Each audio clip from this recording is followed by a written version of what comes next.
Hi, I'm James from James Does Things, and in today's video I want to talk about the 5 classic eBay buyer scams that you need to watch out for as an eBay seller. So without further ado, the 5 scams are: scam number 1, the "it never turned up." I never got it, and give me my money back. Scam number 2 is the "I never bought it, and this is totally fraudulent and someone used my credit card details and give me my money back." Scam number 3 is the "it's not as described" scam. Often this is used to get unjustified discounts rather than scam the whole thing completely, but it can often result in you losing both the money and the item if you're not careful. Scam number 4 is the fake switcheroo. So this is where someone returns the item but it's not the thing that you sent them. That's particularly sneaky. In fact, that is just dirty, honestly, dirty. Scam number 5 is the address switcheroo. So this is the, I'm not going to be in that day, can you send it to my nan who lives at this different address? Now you might think that sounds innocent, but it's not, and we'll go into that in detail later. Okay, so the first scam to talk about is the "I never got it" scam, or the "where is my item" scam. So items go missing on eBay, like items that you send in the post will go missing. There are things you can do to mitigate it. For instance, if you're selling, for me personally, if I'm selling anything over £20, then I will send it by some kind of tracked service. I don't think I've ever had anything go missing that was sent tracked. If I send things internationally, nowadays I tend to use the eBay global shipping program, because that's basically once you sent it to their warehouse in your country, that's it. There's no more risk on your part, and in terms of it getting lost, it's all down to eBay then. In terms of it depends what you're selling. So if you're planning to start an eBay business, or if you're just selling your own stuff, let's say if you're selling anything, I would say personally I think £20 is a good value to sort of stay the cut off, because the cheapest you can get any kind of tracked postage for here in the UK is like second class recorded, which is like £2 something. So if it's anything, if you're sending it for things that are £5 and you're sending, and you're paying £2 something for postage, it's not really worth it. So £2, £20 is my cut-off. I found at the moment that works quite well. Again, depends what you're buying and selling. I've had quite a few items go missing recently, sort of just before Christmas, sort of December, November 2022. That was actually, it was during the strike period, but I don't think it was anything to do with the strikes. I actually think it was because I was buying stamps off eBay, so that's another reason. I'll do that. I need to do a separate video about that, because basically eBay stamps are fake. Most of them are anyway. So basically if you're selling something that's valuable, more than sort of £15-20, then definitely send it recorded. That way the other person can't pretend it never got there. Also, the kind of courier you use, like Royal Mail, tend to be a bit more, in my experience anyway, tend to be a bit more careful with their parcels and their items. So with Hermes and some other courier drivers, things will get wanged over fences, they'll get left with neighbours.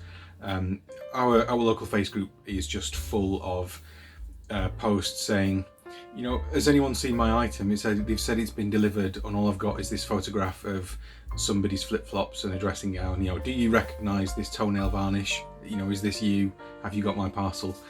So if you don't have a tracked service on your item, then you can never say the other person didn't get it. If you get a delivery notification say it's been signed for, then it kind of becomes their problem really, which isn't ideal, but it's not. They have to go around hunting for people's nail varnish, basically toenail varnish and that kind of thing. So, right, so on to the next scam. Okay, the "I never bought it" scam, aka the chargeback. So this scam is, again, it's a lot harder to do if you've put tracked postage on.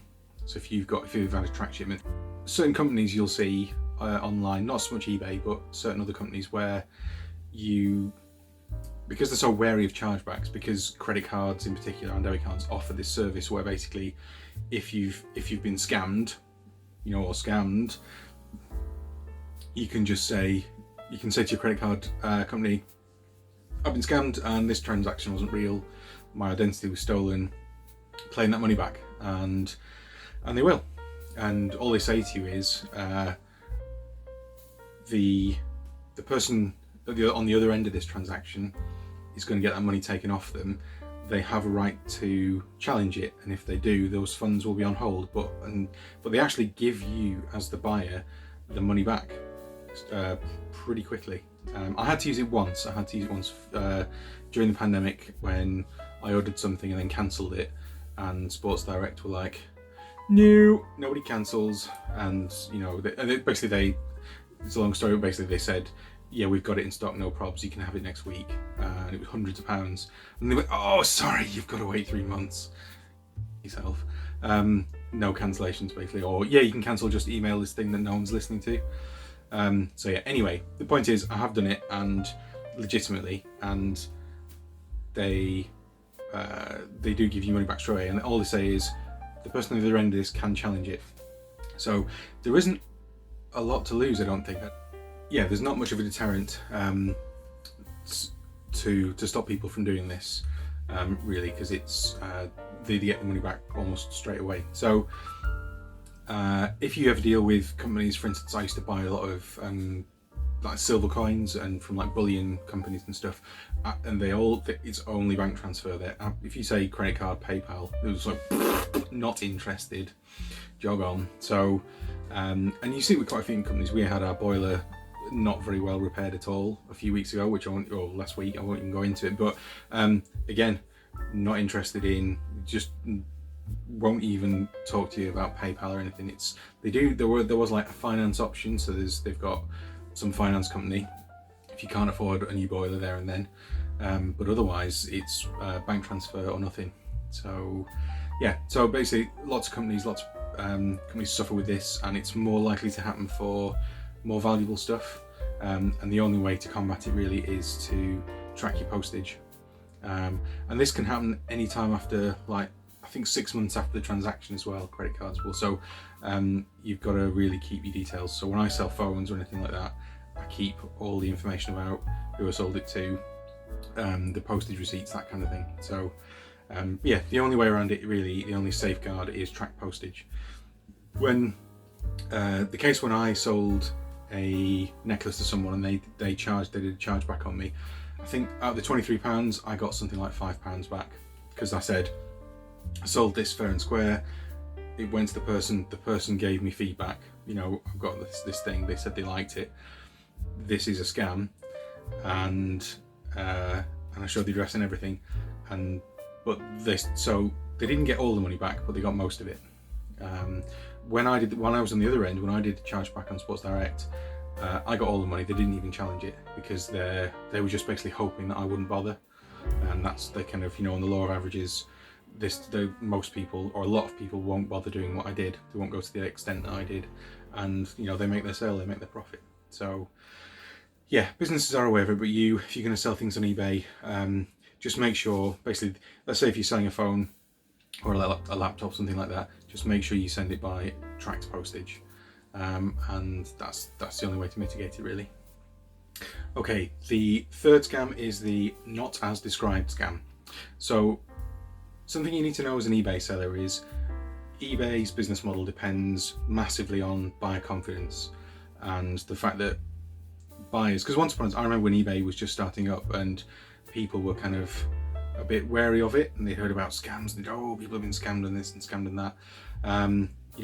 Buying from catalogs was a thing, but buying online was something to be wary of, and it's like you're just sending your money off. How do you know you're going to get the stuff or whatever? So their business model depends entirely on buyer confidence, and as a result of that, if a buyer complains about something, eBay will nearly always side with them. If you're being scammed as a seller, if you've got proof, then you might be okay. There are stories of where people have been, eBay have come back and said, actually, no, we're going to side with you. You are being scammed, that kind of thing.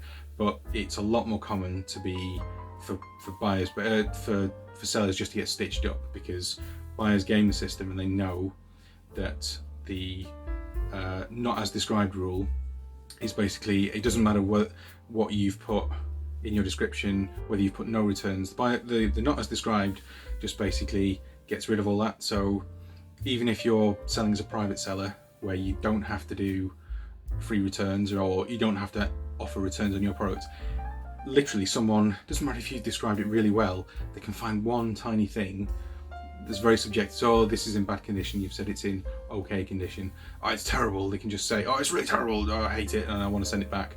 And eBay can make you accept the return. And if you don't accept the return, if the buyer still isn't happy, they get to keep, you know, if you say no, I'm not going to give you a return address or whatever, the buyer gets to keep the item and the money. They get the refund. So it is quite a big deal, and you've got to manage it properly. So the ways you can mitigate this are, the first one is basically offer returns. And if people start messing you around, it's quite often used for like aggressive discounting. I used to get this sometimes when I sold coins, not very often, because a lot of the people who buy coins are kind of older, wealthier, more reasonable, I would say. But sometimes you get people, one person say, well, I bought this coin for 50 and I think it's got quite a big chip on it, so I want a discount. And I said, well, no, I think it's worth 50. And in the end, they returned it, and that was fine. But so offer returns. Just say, and if people start messing you around, just say, no, fine, send it back. It's good. I can't believe, you know. And sometimes the other thing that works is you say like, oh, I'm really glad you want to return it. I thought I sold that too cheap. Yeah, send it back quick. So a bit of reverse psychology, and sometimes they'll keep it. The other thing you can do is photograph it well. You know, do good photos, photograph every side of it. What you don't really want is your buyers being disappointed. So if there's anything wrong with it, just highlight it. You know, be honest, go above and beyond, and then at least when they open it, they're pleasantly surprised. I had something recently where I bought a bottle of something. It was like rubbing alcohol for cleaning, basically it's for cleaning glue off things. And basically the guy didn't put it in a box. It was like a litre bottle, like a plastic bottle, and he just put it in a jiffy bag, banged it in the post. And it was like a week late, and it had been dropped at some point, and the lid cracked. So basically the driver handed me this thing, and it just leaked everywhere. And so as well as it being late, I mean, I still got quite a lot of the liquid, but I was covered in it, and it really annoyed me. And so it's kind of that, not anticipation, but the expectation is probably the right word. You know, tell them warts and all in the description and the photos, and that way it's a lot harder. It's not like they're never going to be disappointed. Some people will always be disappointed, and there's only so much you can do about that. But you can mitigate it by being as honest as you can about your items when you sell them. I think what else you can do. That's about it really for that. You just got to be as upfront as you can, and then accept returns. Because if you start playing hardball and saying no, there's nothing wrong with it, you're messing me around, you're going to lose everything. You lose. In this case, the guy said, oh, you've cut the top. He actually accused me of scamming him, and I said, look, you've sent me this thing, you've done it wrong. Here's a photo of the lid. The lid is cracked. You know, why would I you over for like £10 of this liquid? You know, I'm a business seller, I've been selling for years. You did it wrong. You should have put it in a box. You know, just give me a discount, give me half of it back or something. I'm annoyed. And he wouldn't. And basically I complained to eBay, and he wouldn't. You know, he kept on moaning, no. And basically I got a full refund, and I got to keep, you know, half of the liquid or whatever was still left of it. I still got it all over the place, and it still stank. But basically that guy lost everything. So, and that'll happen to you too if you're a seller and you don't you try and fight people on stuff. It's better just to accept the return, even if you don't want to, and just move on, sell it again, stick it in an auction, or stick it on Facebook. So yeah, so that's the third scam. Like I said, often used for aggressive discounting. Yeah, so the best thing is just be honest about your items, take good photos. Okay, the fourth scam, and this is probably the dirtiest scam of all. This is the nastiest one, and this is the fake switcheroo, the fake return. So this is when someone orders something from you, say like a phone. Say if someone buys your phone, you send it to them, they get it, they open it and say there's something wrong with it, they ask for a return, whatever. But then when you get the return back, it's not the thing you sent to them, and basically they get and they send you something inferior. So sometimes people send an empty packet back, sometimes people will send a similar but worse item. So an example would be, you know, you send someone an iPhone 10 and you get back an iPhone 5 or something like that. So this is a particularly sneaky one because, and there are lots of examples of this, particularly with car parts. People order like £100 alloy wheel, and they send it off, and they get sent back like an air filter or something, or, you know, a dirty air filter at that, not even a clean one. So I've never actually had this happen to me, but I am wary of it. I know it could happen. So this is a tricky one to. You've really got to be. You basically, with this one, you're kind of relying on eBay to back you up. So, and the best way to do that really is to minimize any, you know, have a good seller history, have, you know, if you, because this is the kind of thing where you're gonna have to go to eBay. You might even have to ring them up and say, look, I've been scammed. This is what happened, and, you know, have good photos of the items, have tracked postage, all that kind of thing, the weight of it, and then eBay are just going to have to look at your account and say, okay, you've been selling with us for 2 years and you've got 100%, you know, feedback rating, no issues, never any issues, anything. This person has got a brand new account with 0 feedback. Maybe they're scammers, you know, or they'll look at them and say, actually, looking at this person's feedback, they've got a history of, you know, they've got negative feedback, and they've actually done this before, or they've, you know, people have put negative things. So I'd say this is the hardest one to get around, because there's no, you know, if someone's just straight up lying and you've only got the photos, you know, that you took for the eBay listing, it's like, it's your word against theirs to an extent. So the only thing you can really do about this is have, you know, okay, you can report them to the police, but again, the police won't do anything. And again, all you got is the evidence, the photos you took for the listing. So the best weapon you've got against that is to be a good eBayer, basically have good eBay history, have lots of successful transactions, and that's it really. And then get on the phone to them if that does happen. So I have had to phone eBay before, eBay customer support. You get someone different every time, and you get a different country every time, quite often. When I phoned them, I was phoning them about 2 years ago when I had a big problem with my account, and quite often you get a call centre in India, but then sometimes for high level stuff where they weren't, because it was quite a big transaction, or it was many transactions, but the issue was over like £800 or £900. So they were either unwilling or unable to help, and put it through to either to Ireland or to, I think it was Ohio. It's like wherever the eBay headquarters is in America. So and then you would tend to get more help, but it was, I spent a long time on the phone, so it's not a position you want to be in. So yeah, so do watch out for that, and basically the only cure is to be a good eBayer and have as much evidence as you can, have as many photos and that kind of thing. Maybe even take a video of it, you know, that's the kind of thing. But I don't know, other than videoing like every second of it going into the box, doing the part, you know, it's like, who does that? No one does that. No one's got the time to do that. So yeah, just be a good eBayer and hope it doesn't happen to you.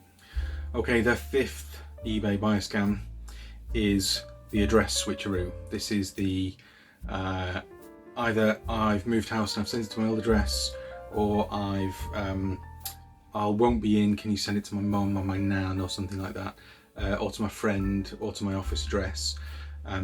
Sometimes this is legitimate, you know, for single people who work, then it can be a pain, particularly if you live in the sticks and, you know, you get a little red thing from the post office or from My Hermes, whatever, to say, you've got to drive all this way, you know, on your only day off. Or maybe you don't get a day off. So some people, you know, it is an issue, but there are ways to manage that now. So for people who can't be at home and can't send it to their work, you know, and have their eBay address, you know, and have the eBay things sent to their work. You can actually send things to your local, like your corner shop and things like that. There's lots of shops. I think Argos's and Sainsbury's do it. Our like local off license does it. There's lots of shops will do it now. So there's, okay, if people have forgotten, then the only thing you can do is say no, because this is a classic scam where people say, can you just send it to this other address, and then they say they didn't get it, and they did, and they've got basically the first time I ever experienced this was with gold bullion, because I used to sell, believe it or not, I used to sell coins and things, but I actually started off with little gold bars. And the first ones I ever sold, the guy was like, oh, I'm going to be at work, can you send it to my mum's house? It's just around the corner. I was like, no, I'm not going to send it somewhere else. And he's like, in the end, he was like, okay, whatever, fine, I'll just have to go and collect it. But I've had it more recently with phones as well. And I had to cancel an order. And he was like, oh, I'm not going to drive all the way to Swindon. And it's like, well, you're an idiot then. You're a scammer, I don't care.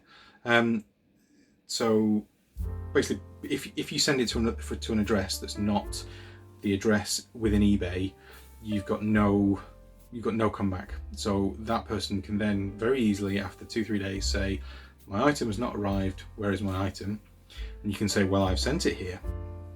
And even if you get registered like a signature upon delivery, it doesn't matter because it went to the wrong address. So eBay will say, well, that's not the address on the thing, therefore it went to the wrong address, therefore you're not covered, we're not paying for that.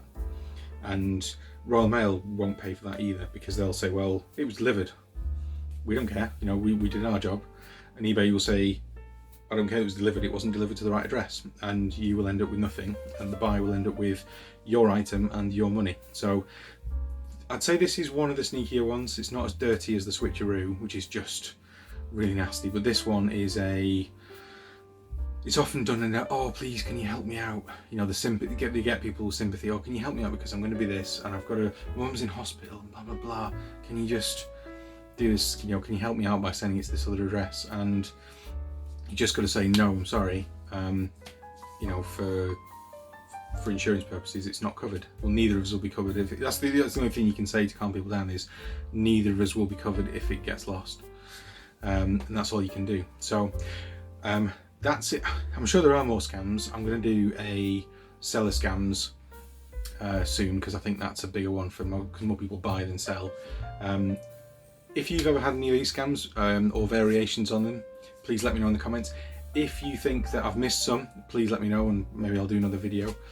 These are the ones that I've experienced or I've heard the most about. So I hope you find these useful. I hope they don't put you off selling on eBay, because honestly, the most trouble I've had on eBay, certainly recently, if not ever, has been partly my own fault. Basically, either buying fake stamps that I didn't know were fake but should really have spotted it, or not packaging things properly, that kind of thing. So yeah, I hope you found the video useful. Please leave me a like if you did, and consider subscribing for more useful content on making money, and particularly eBay and selling things and that kind of stuff. So thanks for watching. Bye bye.